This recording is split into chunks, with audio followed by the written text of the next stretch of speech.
2026માં આપનું સ્વાગત છે. હું છું પ્રીતિ દલાલ અને મારી સાથે જોડાઈ રહ્યા છે ડીઆર ચોકસી ફિન્સર્વના દેવેન ચોકસી. દેવેનભાઈ, ઘણું સ્વાગત છે.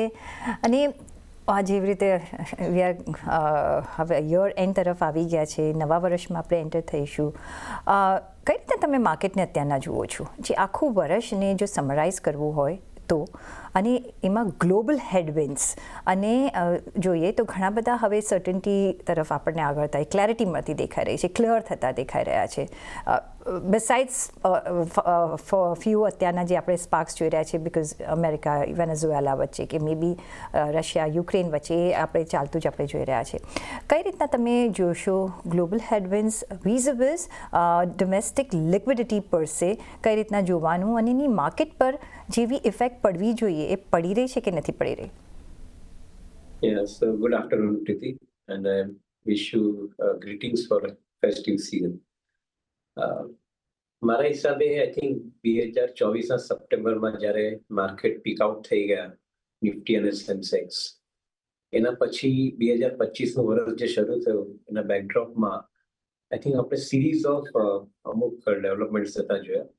Of course the famous developments are the tariff related situation, જેને કારણે એક ડી ગ્લોબલાઇઝેશન તરફ આઈ થિંક એક આખું ગ્લોબલ ઇકોનોમીનો આખો એક મૂવ થયો, which is according to me a permanent move. ડી ગ્લોબલાઇઝેશનને કારણે આવનારા 10 થી 20 વર્ષની અંદર ડી ડોલરાઇઝેશનનો એક આઈ થિંક પ્રોસેસ ચાલુ થશે. એ બી એક permanent shift in the global economy આપણે જોઈ રહ્યા છે. એનો બેઝ યર 2025 ગણાશે. હિસ્ટ્રીમાં જ્યારે તમે ઇતિહાસમાં જોશો ત્યારે 2025નું વર્ષ આ બી મેજર ઇવેન્ટ સાથે ગણાશે, D globalisation and D dollarisation. આ બંને ફેક્ટરોની ઇમ્પેક્ટ આવનારા વર્ષોમાં રિયલાઇઝ થતી દેખાશે ગ્લોબલ ઇકોનોમીની અંદર. Now having said that, as far as the market is concern, market definitely nervous રહ્યું છે આ વર્ષની અંદર. એક તરફ જ્યારે ટેરિફ અનસર્ટન્ટી એને કારણે એના રિઝલ્ટન્ટ ઇમ્પેક્ટમાં રૂપિયાનો ઘટાડો થવો, ઇવન ધો ધ ડોલર ઇન્ડેક્સ વીક હોવા છતાં પણ રૂપિયાની અંદર ફોલ આવ્યો છે.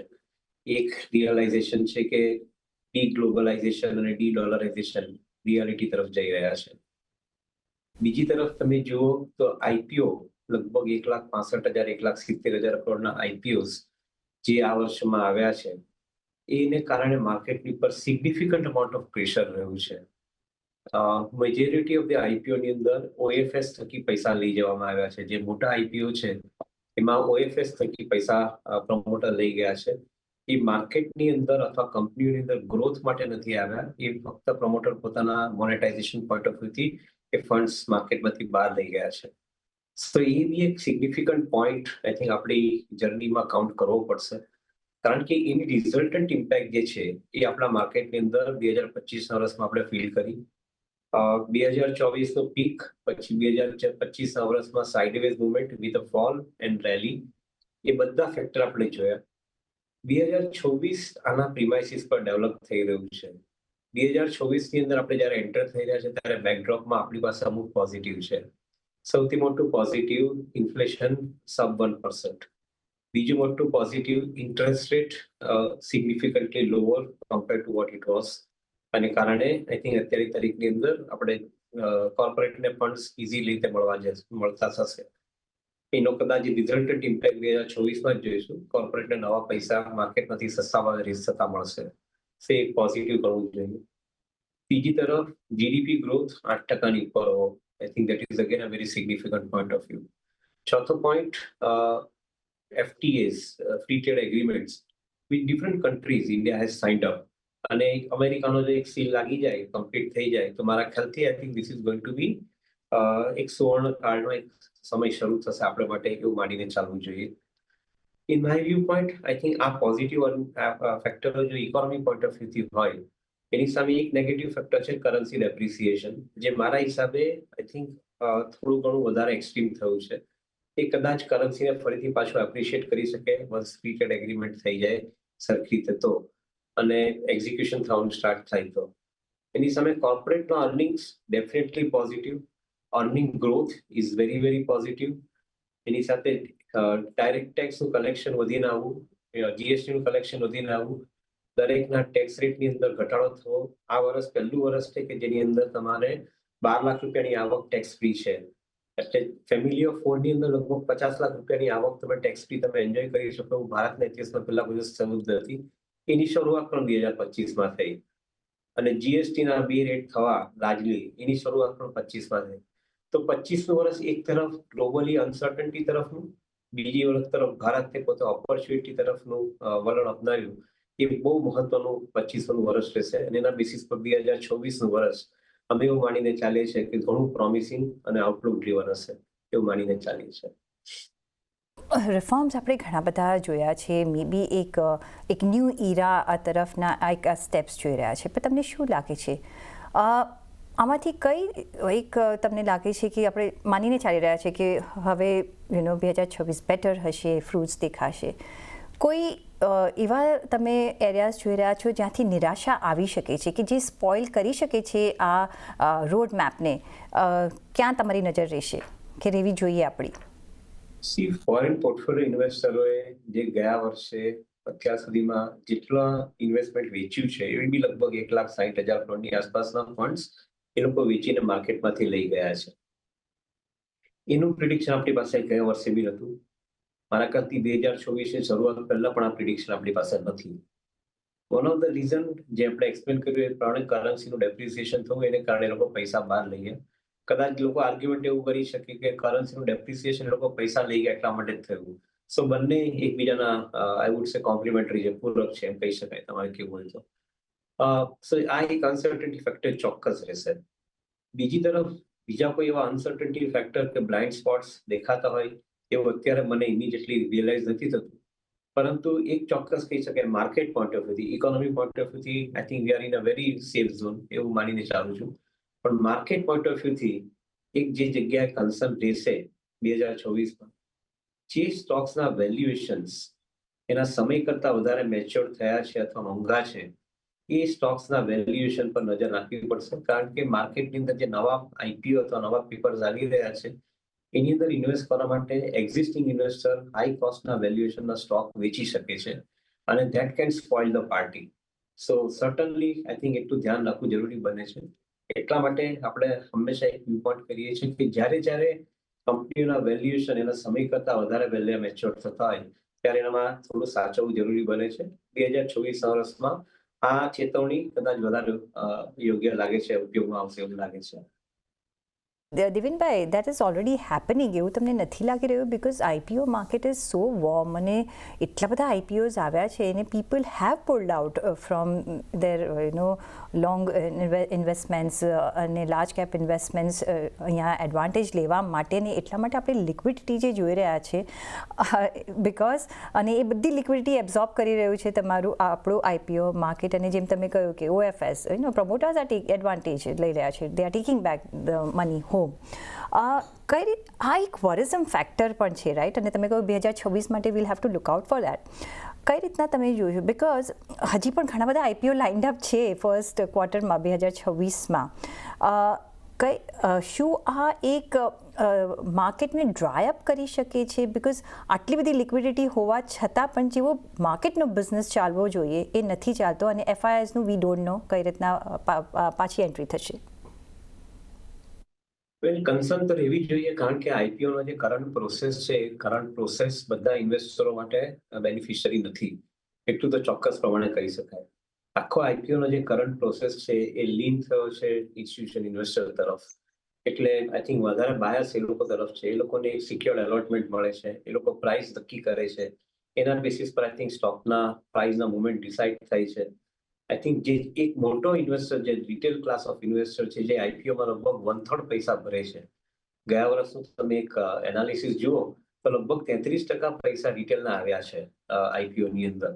તો જો એ પૈસા માર્કેટની અંદર 1,60,000 કરોડમાંથી જો 33% રિટેલના એટલે લગભગ 50-55,000 કરોડની વચ્ચે રિટેલના જો પૈસા આવ્યા હોય તો એ પૈસાને માટે રિટેલને જે એક રીતની જસ્ટિફિકેશન મળવું જે નથી મળી રહ્યું. સો આ એક પ્રોસેસ છે આઈપીઓનો, એની અંદર કદાચ નુકસાન વધારે છે, ફાયદો ઓછા દેખાય છે, અમને એવું લાગે છે. રેગ્યુલેટર કદાચ આ વસ્તુ પર વધારે સારી રીતે સમજી શકે અથવા ધ્યાન આપી શકે એવું અમે માનીએ છીએ. We believe that I think આઈપીઓનો જે કરંટ પ્રોસેસ છે એ પ્રોસેસની અંદર બદલાવ લાવવો જરૂરી બને છે. અને જે બદલાવ લાવી શકે તો જે આપે અહીંયા થોડો ફિયર વ્યક્ત કર્યો છે કે આઈપીઓ ને કારણે કદાચ 2024માં અગેન માર્કેટમાં સેલ ઓફ આવી શકે. આઈ થિંક આ જો બદલાવ છે અમે લોકો એક્સપેક્ટ કરીએ છીએ જે લાવી શકે regulator. I can explain to it at length, not maybe in this format, but કદાચ કોઈ વખત અગેન ચાન્સ મળે તો જે બદલાવ એ લોકો લાવી શકે તો મારા હિસાબે કદાચ આઈ થિંક જે માર્કેટ આઈપીઓ ને કારણે અનસર્ટન થઈ ગયું છે એ માર્કેટ થોડું વધારે સારી રીતે વર્ક કરી શકે. કરન્ટલી એક વસ્તુ પર મુદ્દો લેવો જરૂરી છે. આઈપીઓ થકી જે કંપનીઓ નવી લિસ્ટેડ થઈ છે એમાં ઘણે બધે અંશે લોકોના પૈસા અત્યારની તારીખમાં સ્ટકઅપ થઈ ગયા છે. Because many companies have come up with a price I think which is not sustainable અને સબસિક્વન્ટલી માર્કેટની અંદર એ પ્રાઇસની અંદર ડેન્ટ થયો છે. એટલે કદાચ 10માંથી 3 કંપની જો સર્વાઈવ થયો તો 7 કંપનીઓ એના પ્રાઇસ સાથે સર્વાઈવ નથી થઈ. એ બી એક અગત્યનો પોઈન્ટ અહીંયા આગળ આપણે લઈને ચાલવું જોઈએ. So that is why I feel that આઈપીઓનો પ્રોસેસમાં થોડો બદલાવ આવશે તો કદાચ માર્કેટ વધારે સ્ટેબલ થશે અને પાર્ટિસિપેશન ઇન્વેસ્ટરનું વધશે, કોન્ફિડન્સ પણ વધશે એવું મારું માનવું છે. એબ્સોલ્યુટલી. ને આ વાત આપણે બધાએ ધ્યાનમાં રાખવી જોઈએ જ્યારે તમે આઈપીઓ તરફ જુઓ છો અને જ્યારે તમારા ઓલ્ડ ઇન્વેસ્ટમેન્ટ્સ જો તમે એમાંથી નીકળો છો તો એના વેલ્યુએશન કયા લેવલ્સ પર છે, વોટ યુ આર બાઇંગ અને વોટ યુ આર સેલિંગ, એ ઘણું બધું દમદાર રાખે છે. જો આઈપીઓ તમે ચાન્સ લઈ રહ્યા છો, જો સારું વેલ્યુએશન પર નથી હોતા, હાયર વેલ્યુએશન પર હોય છે, પણ જો લિસ્ટ નથી થતો બરાબર તો તમે સ્ટક થઈ જાઓ છો. પણ ઓવરઓલ આપણે જો એસેટ ક્લાસ પરફોર્મન્સ જોઈએ તો ઇક્વિટીમાં એટલા રિટર્ન્સ નથી છૂટ્યા નો, પણ ગોલ્ડ, સિલ્વર, મેટલ્સ એક ખાસું એવું સંભાળી લીધું છે. કઈ રીતના તમે જોઈ રહ્યા છો 2026માં? શું આ એક સિનારીઓ કન્ટિન્યુ થશે? કઈ રીતના આપણે જોવું જોઈએ? ગોલ્ડ અને સિલ્વર બંનેના જે પ્રાઇસમાં રેલી છે એની અંદર સપ્લાય સાઇડ લિમિટેશનને કારણે આ રેલી છે. ડિમાન્ડ સાઇડ કદાચ એટલા માટે વધારે સ્ટ્રોંગ છે કે જે યુએસ ટ્રેઝરીની અંદર લોકો જે પૈસા ઇન્વેસ્ટ કરતા હતા because of the US dollar કરન્સીની અનસર્ટનિટીને કારણે પૈસા ગ્લોબલ ટ્રેઝરીએ પ્રિફર કર્યું છે ઇન્વેસ્ટ કરવાનું ગોલ્ડ અને સિલ્વરની અંદર. સો એ લોકોના કોલેટરલ તરીકે આજની તારીખમાં ગોલ્ડ અને સિલ્વર છે. એક જમાનામાં એ લોકો પાસે વધારે પ્રેફરન્સ યુએસ ટ્રેઝરીનો હતો. Now that explains the situation of demand side. કે ડિમાન્ડ કેમ ગોલ્ડ અને સિલ્વરની વધારે છે? Because the treasuries are buying gold and silver for the collateral purpose. Now બીજી તરફ સપ્લાય સાઇડ સિચ્યુએશન ડેફિનેટલી હિન્ડરન્સ બતાવી રહી છે. ભારત જેવા દેશની અંદર 700 થી 800 ટન લગભગ સોનું દર વર્ષે ઇમ્પોર્ટ થાય છે. આઈ થિંક કદાચ વધારે માત્રામાં ચાંદી પણ ઇમ્પોર્ટ થાય છે, કારણ કે ચાંદીનો ઇમ્પોર્ટ કદાચ વધારે ઇન્ડસ્ટ્રીયલ યુઝ માટે પણ છે. Now given the kind of a situation that we are in, copper અને સિલ્વર એ બંને ડેટા સેન્ટર, ક્લાઉડ કમ્પ્યુટિંગ અથવા ચિપ્સ મેન્યુફેક્ચરિંગ એ બધા સબ્જેક્ટની અંદર વધારે વપરાવાના છે. અને demand scenario is always going to remain stronger. મારા હિસાબે અત્યારની તારીખમાં ઇન્ડિયાની પાસે લગભગ ગોલ્ડનું રિઝર્વ લગભગ $2.5 ટ્રિલિયન ની વેલ્યુની આસપાસ હોવું જોઈએ. એક આરબીઆઈના નંબર્સ છે, એના બેસિસ પરથી આઈ થિંક અમે લોકો એક્સ્ટ્રાપોલેટ કર્યો છે આ નંબર અને કરંટ માર્કેટ પ્રાઇસ. તો લગભગ જે $2.5 ટ્રિલિયન જો ઇન્ડિયાની પાસે ગોલ્ડ રિઝર્વ હાઉસહોલ્ડ પાસે હોય તો એ હાઉસહોલ્ડ રિઝર્વને કેવી રીતે તમે મોનેટાઇઝ કરાવી શકો અથવા કઈ ટાઈપના પ્રોડક્ટ તમે લાવી શકો. પ્રિવિયસલી જે ગોલ્ડ બોન્ડની સ્કીમ આવી હતી એ સ્કીમ ફેલ ગઈ છે. એમાં ઇનફેક્ટ ગવર્મેન્ટ નુકસાન થયું છે. પણ તમારે ઇવોલ્વ કરવી પડશે better scheme so that household બહાર આવી શકે. તે જે બહાર આવે તો કદાચ ત્યારે ગોલ્ડની ઉપર જે પ્રેશર છે પ્રાઇસનું એ કદાચ સબસાઇડ થઈને આવે. સો આ એક પોસિબિલિટી રૂલ આઉટ નહીં કરી શકાય. પણ at this point of time difficult to say કે 2024ની અંદર પ્રાઇસની અંદર આ ફેક્ટરની કોઈ ઇન્ફ્લુઅન્સ આવે. I don't think that I think it is easy. Maybe policy આવે એના પછી કદાચ આ વસ્તુ પર આપણે વિચાર કરી શકાય. પણ as of now I think that supply side કન્ડિશનને કારણે આ ભાવ વધી રહ્યા છે એટલું સમરાઇઝ કરવું જોઈએ. દેવેનભાઈ, ઓફકોર્સ જે આપણી સ્કીમ્સ ફેલ ગઈ છે ગોલ્ડ માટે, પણ as far as Indian society is concern, gold is so precious to their heart કે કંઈ પણ તમે સ્કીમ આપો they don't want to part with it, right? Because એકદમ સિક્યોરિટી, ઇમોશનલ અહીંયા બહુ જ એંગલ હોતો હોય છે. પણ યસ, એક ફેક્ટર છે કે ઇટ્સ જસ્ટ લાઇંગ, અને તમે જો એને મોનેટાઇઝ કરી શકો તો ઘણો બધો ફરક પડી શકે છે. પણ ગોઈંગ ફોરવર્ડ તમને શું લાગે છે કે હવે જે સેક્ટર રોટેશન છે કઈ રીતના હવે આગળ ચાલશે? કયા સેક્ટર્સ તમને લાગે છે કે લીડ કરશે 2026માં વેલ્યુએશન વાઇઝ? અને કારણ કે અમુક વેલ્યુએશન હજી મોંઘા છે, અમુકમાં આપણે સારો એવો એક કોમ્પ્રોમાઇઝ થતા જોઈ રહ્યા છે, વેલ્યુએશન સારા થતા જોઈ રહ્યા છે, અને ટાઈમ કરેક્શન શું ઇટ્સ ઓવર કે હજી પણ તમે સાયકલ જોઈ રહ્યા છો? Well, I think the time correction is largely going to be working for this particular mid cap and small cap companies. કારણ કે એમાં વેલ્યુએશન આજની તારીખમાં પણ એક્સપેન્સિવ છે. પણ જે લાર્જ કેપ કંપનીઓ છે, જે નિફ્ટી 50 કે નિફ્ટી 100 કંપનીઓ આપણે જોઈએ, તો એ જે કંપનીઓની અંદર આજની તારીખની અંદર વેલ્યુએશન એટલા એક્સપેન્સિવ નથી. Comparatively Nifty is available 2 years forward અર્નિંગના બેસિસ પર જુઓ તો લગભગ 19ના પ્રાઇસ અર્નિંગ રેશિયો પર નિફ્ટી આજની તારીખમાં અવેલેબલ છે. I consider FY 25-26 almost getting over because last quarter માં આપણે એન્ટર થઈ રહ્યા છે. So I'm taking FY 27-28 as the forward earning estimate 15% આસપાસનો ગણીને ચાલીએ નિફ્ટીના સ્ટોકની અંદર તો લગભગ 19%ના પ્રાઇસ અર્નિંગ રેશિયો પર નિફ્ટી 50 મળી રહ્યા છે આજની તારીખમાં, which is not expensive. સો કદાચ જો એલોકેશન ઓફ મની વધીને આવવાનો હોય ઇન્ડેક્સ ફંડ તરફથી અથવા ETF ને ઇન્ક્લુડ કર્યા પછી પણ તેનો વધારે વેટેજ જશે તે લાર્જ કેપ પર જશે એવું અમારું માનવું છે. So may be I think within the large cap who would be the preferred choice? In my take, I think the banking and financial sector definitely remains strong because 40% weight share. Likes of heavyweights like Hindustan Lever, Reliance, Larsen, TCS, Infosys, એ ટાઈપની કંપનીઓને માટે પણ કદાચ I think time better હોવો જોઈએ કારણ કે એનું allocation of money into large cap will be higher. અને કન્સિડરિંગ ધ ફેક્ટ દેટ કે એફપીઆઈ જે sold in the last year એ લોકો જેવું રિટર્ન થવાનું ચાલુ થાય તો સૌથી પહેલા પૈસા એ લોકોના લાર્જ કેપમાં આવવાના સ્ટાર્ટ થશે. So that is again another point which drives the argument for the large cap companies. In my view point કોઈ સેક્ટર કરતાં વધારે ઇન્ડિવિજ્યુઅલ સ્ટોક્સ પર વધારે ફોકસ કરવું પડશે કારણ કે ઘણી કંપનીઓની અંદર ઇન્ડિવિજ્યુઅલ ડેવલપમેન્ટ્સ બહુ સ્ટ્રોંગ છે. ફોર એક્ઝામ્પલ રિલાયન્સ જેવી કંપનીમાં 2026-27ના financial year demerger of Jio platform થવાનું છે. 2027-28ના ફાઇનાન્શિયલ યરની અંદર possibility of demerger of retail platform. So મારા હિસાબે આઈ થિંક આજે અનફોલ્ડિંગ ઓફ ઇવેન્ટ જે કહીએ આપણે એ જે સ્ટ્રોંગ અમુક મોટી કંપનીમાં થતી હોય તો કદાચ એના પર વધારે ઇન્ડિવિજ્યુઅલ કંપની તરફ ધ્યાન રાખવું જોઈએ. ઓકે, આઈ થિંક આને કોઈ રેકમેન્ડેશન નહીં ગણું જે મેં અત્યારે કીધું છે નામ સાથે, એ ફક્ત એક ડાયરેક્શન આપવા માટે મેં કીધું છે. એટલે I think just put the disclaimer across I think investors. Yes, ઘણા બધા બિઝનેસ મોડ્યુલ્સ હવે ચેન્જ થઈ રહ્યા છે. આપણે we have witness over the period of time અને 2026 પણ જ્યારે આપણે આગળ વધી રહ્યા છીએ આઈ થિંક એક બેટર યર જરૂરથી હશે એમ આપણે માનીને ધારીને અપેક્ષા રાખીને આગળ ચાલી રહ્યા છે. ઓન દેટ નોટ દેવેનભાઈ, ઘણો આભાર તમારો અમારી સાથે આજે જોડાવા બદલ અને આપણા વેલ્યુબલ વ્યૂઝ અમારી સાથે શેર કરવા બદલ અને વેરી મેરી ક્રિસમસ અને seasons greeting to you too. Thank you so much. Wish you all festive greetings and may God bless all. Thank you sir. અને સાથે જ મારી પર આપશો રજા. પછી જોડાયેલા રહેજો CNBC વિચાર સાથે. નમસ્કાર.